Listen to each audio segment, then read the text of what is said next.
Cellules souches, embryons, clonage, euthanasie, fécondation in vitro. Jusqu'où peut-on manipuler l'humain ? Pour y voir clair dans le tourbillon des avancées vertigineuses de la science actuelle, il existe un site d'information et d'analyse, génétique.org. Croisement des mots génétique et éthique, le site est réalisé par les équipes de la Fondation Jérôme Lejeune. Inspiré par une vision chrétienne de la dignité humaine dès la conception, il vous propose avant tout une réflexion scientifique. Par cette réalité scientifique où l'embryon est un homme, on va rejoindre la doctrine de l'Église et par ce fait, effectivement, on a un message chrétien.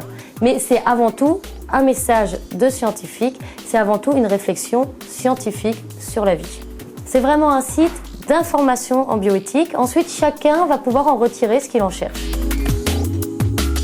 Ce site au très riche contenu est mis à jour quotidiennement. Il s'articule autour de 2 rubriques principales, la revue de presse et les dossiers.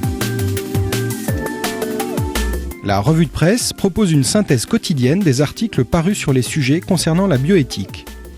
Elle permet ainsi de suivre au jour le jour les avancées scientifiques et les questions qu'elles soulèvent.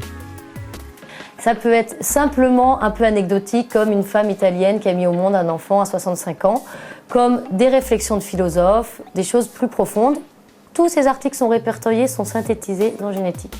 Il vous est possible de la recevoir par courriel ou de rechercher dans les importantes archives qui remontent jusqu'à septembre 2000. Les questions de bioéthique sont également traitées en grands dossiers. La recherche sur l'embryon, le clonage, l'assistance à la procréation, l'eugénisme, la fin de vie, la question du handicap. En tout, plus de 20 dossiers. Chaque dossier propose des définitions claires, des fiches pédagogiques, des interviews, des textes officiels et des analyses. Un outil de recherche vous permet enfin d'accéder directement à l'information que vous recherchez. Vous pourrez enfin vous abonner à une lettre d'information mensuelle, synthèse et analyse de l'actualité bioéthique. La lettre mensuelle est envoyée par mail à 7000 personnes et en papier quasiment autant à 6500 personnes. Ce qui fait donc quand même une bonne dizaine de milliers de personnes qui, tous les mois, si ce n'est tous les jours, sont informées en bioéthique. Génétique.org, un précieux outil d'information et d'analyse pour mener une réflexion éthique sur les découvertes scientifiques qui s'accélèrent.